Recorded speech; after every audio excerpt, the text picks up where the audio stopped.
तो चलिए आज भौतिकी के एक बहुत ही कमाल के नियम को समझते हैं, गॉस का नियम। और ये देखेंगे कि कैसे ये नियम बड़ी बड़ी उलझी हुई चीजों को भी एकदम आसान बना देता है। चलिए एक सवाल से शुरू करते हैं। मान लीजिए कि हमारे पास खरबों मतलब ट्रिलियंस ऑफ चार्जेस हैं और उन सब की वजह से लगने वाले इलेक्ट्रिक फील्ड को एक साथ कैलकुलेट करना है। कैसे करेंगे? सुनने में ही नामुमकिन सा लगता है ना? देखिए, हमारे पास एक बेसिक टूल तो है, कूलम का नियम। हम सब ने पढ़ा है। ये दो चार्जेस के बीच फोर्स निकालने के लिए एकदम परफेक्ट है। पर इसकी एक लिमिटेशन है, ये सिर्फ दो चार्जेस के लिए ही बढ़िया काम करता है। और मुश्किल यहीं से शुरू होती है। सोचिए, अगर हम हर एक चार्ज के लिए मतलब खरबों बार कूलम्स का नियम लगाएं, हर चार्ज का फोर्स वेक्टर निकालें और फिर उन सबको जोड़ें। बाप रे, ये तो एक कैलकुलेशन नाइटमेयर है, मतलब प्रैक्टिकली इम्पॉसिबल है। लेकिन क्या हो अगर इसे देखने का एक ज्यादा स्मार्ट तरीका हो? क्या हो अगर हम हर एक फोर्स को अलग अलग जोड़ने के बजाय पूरे सिस्टम के ओवरऑल इफेक्ट को एक साथ माप सके? बस यहीं पर तस्वीर बदल जाती है। तो इसके लिए हमें एक नए आइडिया को समझना होगा, इलेक्ट्रिक फ्लक्स। अब ये फ्लक्स क्या है? इसे ऐसे समझिए जैसे किसी फव्वारे से पानी निकल रहा हो और हम ये जानना चाहें कि एक इमेजिनरी बॉक्स के आर पार कुल कितना पानी जा रहा है। बस इलेक्ट्रिक फ्लक्स भी यही है। ये किसी भी इमेजिनरी सरफेस से गुजरने वाली टोटल इलेक्ट्रिक फील्ड लाइंस का एक मेजर है। फ्लक्स को समझना बहुत आसान है, बस दो स्टेप्स हैं। पहला, जितने भी चार्जेस हैं उनके चारों तरफ एक बंद इमेजिनरी सरफेस सोचिए, कोई भी शेप चलेगा। दूसरा, बस ये गिन लीजिए कि उस सरफेस से कितनी फील्ड लाइंस बाहर निकल रही हैं, जो अंदर आ रही हैं उन्हें घटा दीजिए। बस यही है नेट फ्लक्स। और बस यहीं पर आता है गॉस के नियम का जादू। ये नियम कहता है कि टोटल फ्लक्स सिर्फ और सिर्फ उस सरफेस के अंदर बंद टोटल चार्ज पर डिपेंड करता है। बाहर कितने चार्ज हैं, अंदर चार्ज कहाँ रखा है, इन सब बातों से कोई फर्क नहीं पड़ता। ये कितनी पावरफुल स्टेटमेंट है, सोचिए। अब देखिए, ये लॉ तो हमेशा सच है, लेकिन इसकी असली पावर, इसका असली जादू तब सामने आता है जब हम एक चीज का इस्तेमाल करते हैं, और वो है सिमेट्री यानी समरूपता। जब चीजें एक जैसी हों, बैलेंस्ड हों, तो ये नियम मुश्किल से मुश्किल कैलकुलेशन को बच्चों का खेल बना देता है। और सिमेट्री का फायदा उठाने के लिए हम एक स्पेशल टूल डिजाइन करते हैं। इसे कहते हैं गॉसियन सरफेस।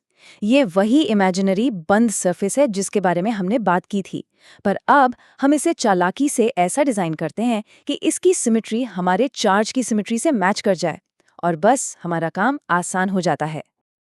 अब ये स्लाइड बहुत इंटरेस्टिंग है। ये दिखाती है कि सही टूल चुनना कितना जरूरी है।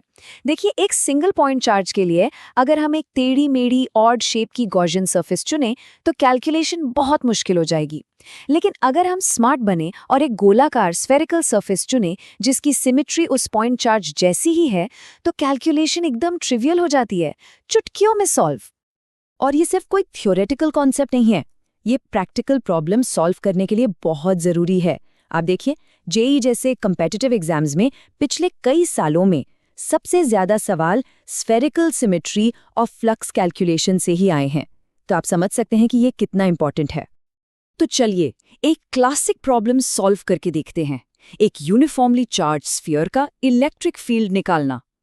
गॉस के नियम से ये कितना आसान हो जाता है, देखिए।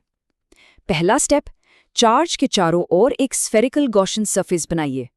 दूसरा स्टेप, गॉस का नियम लिखिए, flux equals Q enclosed by epsilon 0। तीसरा स्टेप, हम जानते हैं कि फ्लक्स E टाइम्स एरिया भी होता है और गोले का एरिया है 4πr²। चौथा स्टेप, बस दोनों को बराबर रखिए एंड सॉल्व फॉर E। कितना सिंपल है। और इस सिंपल कैलकुलेशन से हमें स्टैंडर्ड रिजल्ट्स मिल जाते हैं। गोले के बाहर इलेक्ट्रिक फील्ड ठीक वैसा ही होता है जैसे सारा चार्ज सेंटर पर रखा हो, मतलब KQ/r²।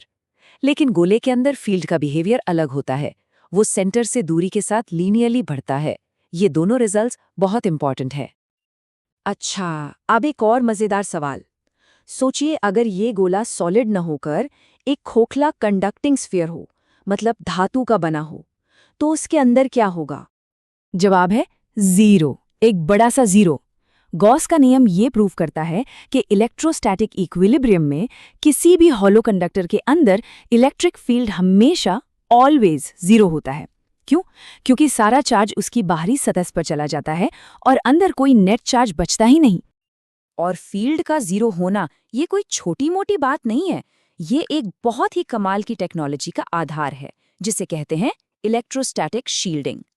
इसका मतलब है कि हम किसी कंडक्टिंग इनक्लोजर जैसे एक धातु के डिब्बे का इस्तेमाल करके अंदर की चीजों को बाहर के इलेक्ट्रिक फील्ड से बचा सकते हैं।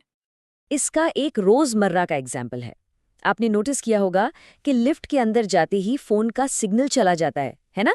वो इसलिए क्योंकि लिफ्ट का जो मेटल बॉक्स है वो एक फैराडे केज की तरह काम करता है और बाहर के सिग्नल्स को अंदर आने से ब्लॉक कर देता है। अब थोड़ा सा डीप डाइव करते हैं। गॉस के नियम को लिखने के 2 तरीके हैं, 2 फॉर्म्स हैं। पहला है इंटीग्रल फॉर्म, जो हमने अब तक देखा। ये एक पूरी सरफेस पर फील्ड को अंदर के टोटल चार्ज से रिलेट करता है। और दूसरा है डिफरेंशियल फॉर्म। ये ज़्यादा लोकल है, ये स्पेस की किसी एक पॉइंट पर फील्ड को उसी पॉइंट की चार्ज डेंसिटी से जोड़ता है। और ये जो डिफरेंशियल फॉर्म है ना, ये एक बहुत गहरी बात बताता है। ये हमें बताता है कि इलेक्ट्रोमैग्नेटिज्म एक लोकल फील्ड थ्योरी है। इसका मतलब ये है कि स्पेस में किसी भी पॉइंट पर जो कुछ भी हो रहा है वो उसी पॉइंट के इमीडिएट सराउंडिंग्स की वजह से हो रहा है, ना कि किसी दूर की चीज की वजह से। तो आखिर में सबसे जरूरी बात क्या है? वो ये है कि गॉस का नियम सिर्फ कैलकुलेशन करने का कोई ट्रिक या शॉर्टकट नहीं है, ये एक फंडामेंटल स्टेटमेंट है। ये प्रकृति का वो तरीका है जिससे वो हमें बताती है कि चार्ज अपने चारों ओर इलेक्ट्रिक फील्ड कैसे बनाता है। तो ये एनालिसिस हमें एक बड़े सवाल के साथ छोड़ जाता है। हमने देखा कि कैसे सिमेट्री यानी समरूपता मुश्किल चीजों को कितना सिंपल बना देती है। तो सोचिए, प्रकृति में और कहां-कहां, क्रिस्टल से लेकर गैलेक्सीज तक, यही पावरफुल प्रिंसिपल ब्रह्मांड के और भी बड़े रहस्यों को खोलने का चाबी हो सकता है।